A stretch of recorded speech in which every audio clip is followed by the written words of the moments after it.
طبقہ تابعین کے ائمہ طریقت کا تذکرہ۔ اب میں بعض تابعین کے تذکرے کو شامل کتاب کرتا ہوں تاکہ مکمل فائدہ حاصل ہو، کیونکہ ان کا زمانہ صحابہ کرام کے زمانے سے بالکل متصل اور قریب ہے۔ حضرت اویس کرنی رضی اللہ تعالی عنہ طبقہ تابعین کے ائمہ طریقت میں سے آفتاب امت، شمع دین و ملت حضرت اویس کرنی رضی اللہ تعالی عنہ ہیں۔ آپ اہل تصوف کے مشائخ کبار میں سے ہیں۔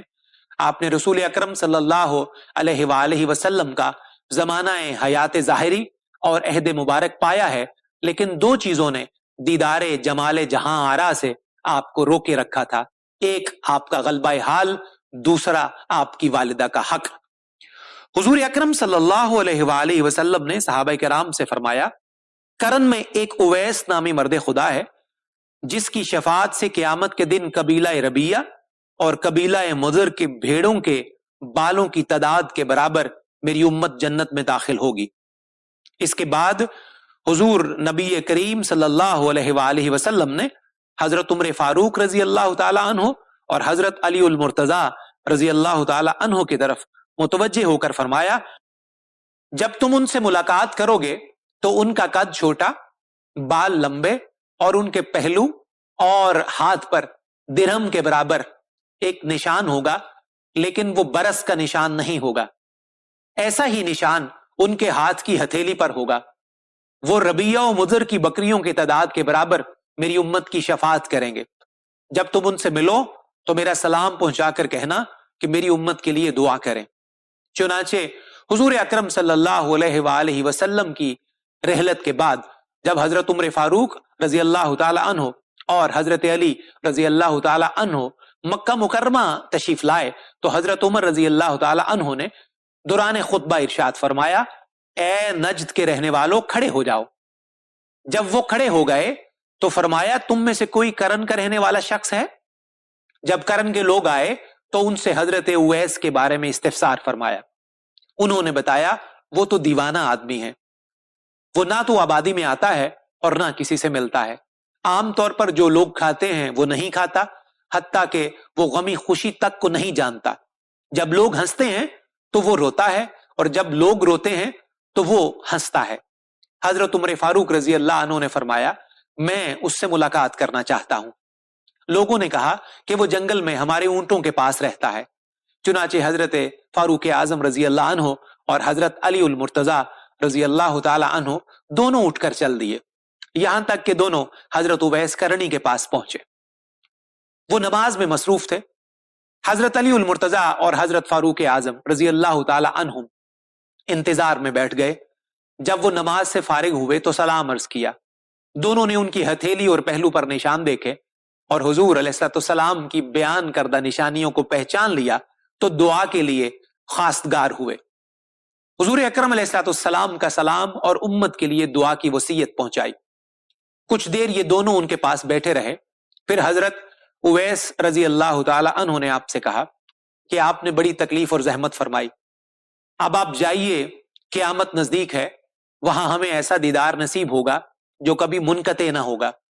اب میں قیامت کا راستہ صاف کرنے اور اسے بنانے کے لیے مشغول ہوں۔ ان دونوں امیروں کی ملاقات سے اہل کرن کو معلوم ہو گیا کہ بظاہر یہ دیوانہ آدمی کون ہے، چنانچہ وہ لوگ ان کی بہت عزت اور قدر و منزلت کرنے لگے۔ اس واقعہ کے بعد حضرت اویس کرنی وہاں سے کوچ کر کے کوفہ چلے گئے۔ کوفہ میں انہیں صرف حضرت حرم بن حیان نے ایک مرتبہ دیکھا، یہاں تک کہ جنگ صفین میں حضرت علی المرتضی رضی اللہ تعالی عنہ کی حمایت میں جہاد کے لیے نکلے اور لڑتے ہوئے جام شہادت نوش فرمایا، یعنی پسندیدہ زندگی پائی اور شہادت کی موت سے ہمکنار ہوئے۔ حضرت اویس کرنی رضی اللہ تعالی عنہ کا ارشاد ہے، وحدت میں سلامتی ہے، اس لیے کہ جس کا دل تنہا ہو وہ غیر کے فکر اور اندیشے سے بے پرواہ، ہر حال میں مخلوق سے کنارہ کش اور آفتوں سے محفوظ رہتا ہے۔ لیکن اگر یہ سمجھے کہ تنہائی کی زندگی گزارنا محال ہے تو وہ جان لے کہ اس کے دل پر شیطان کا تسلط ہے اور اس کے سینے میں نفس کا غلبہ ہے۔ حالانکہ جس وقت دنیا و آخرت کی فکر اور خلق کا اندیشہ اس کے دماغ میں موجود ہے اس وقت تک وحدت و تنہائی سے ہمکنار نہیں ہو سکتا۔ اس لیے کسی خاص چیز سے راحت پانا اور اس کی فکر رکھنا ایک ہی چیز ہے۔ جسے خلوت اور تنہائی کی عادت ہوگی وہ اگرچہ مجلس میں بیٹھا ہو مگر اس کی وحدت میں کوئی خلل واقع نہیں ہوگا، اور وہ شخص جو کسی اور کے خیال میں غرق ہو اگرچہ وہ خلوت میں ہو تو یہ خلوت اسے فارغ نہیں کرتی۔ معلوم ہوا کہ انسانوں سے جدا ہونا محبت الہی نہیں ہے، لیکن جسے محبت الہی حاصل ہو جائے اس کے لیے انسانوں سے ملنا جلنا ضروری نہیں ہے، اور جسے انسانوں سے محبت ہے اس کے دل میں خدا کی دوستی کا گزر نہیں ہوتا، بلکہ اسے محبت الہی کی ہوا تک نہیں لگتی۔ اس لیے کہ وحدت صاف دل بندوں کی صفت ہے۔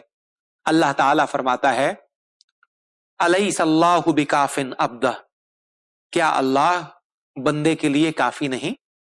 حضرت حرم بن حیان رضی اللہ تعالی عنہ طبقہ تابعین کے ائمہ طریقت میں سے منبع صفا معدن وفا حضرت حرم بن حیان رضی اللہ تعالی عنہ جو اکابر طریقت میں سے ہیں۔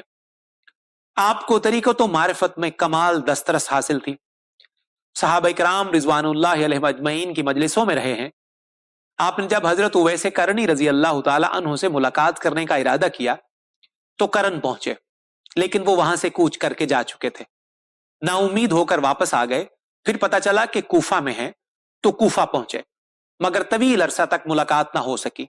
مایوس ہو کر بصرہ جانے کا ارادہ کیا تو اچانک فرات کے کنارے جبہ پہنے وضو کرتے مل گئے۔ دیکھتے ہی پہچان لیا۔ جب کنارہ فرات سے باہر آ کر ریش مبارک میں کنگھی کی تو حضرت حرم بن حیان آگے بڑھے اور سلام عرض کیا۔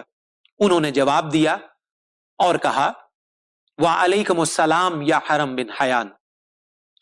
حضرت حرم بن حیان رضی اللہ تعالی عنہ نے دریافت کیا کہ آپ نے مجھے کیسے پہچانا؟ انہوں نے کہا میری روح نے تیری روح کو پہچان لیا۔ کچھ عرصہ قیام کے بعد انہیں واپس کر دیا۔ حضرت حرم فرماتے ہیں کہ حضرت عمر رضی اللہ تعالی عنہ اور حضرت علی رضی اللہ تعالی عنہ سے میری اکثر باتیں ہوئی ہیں۔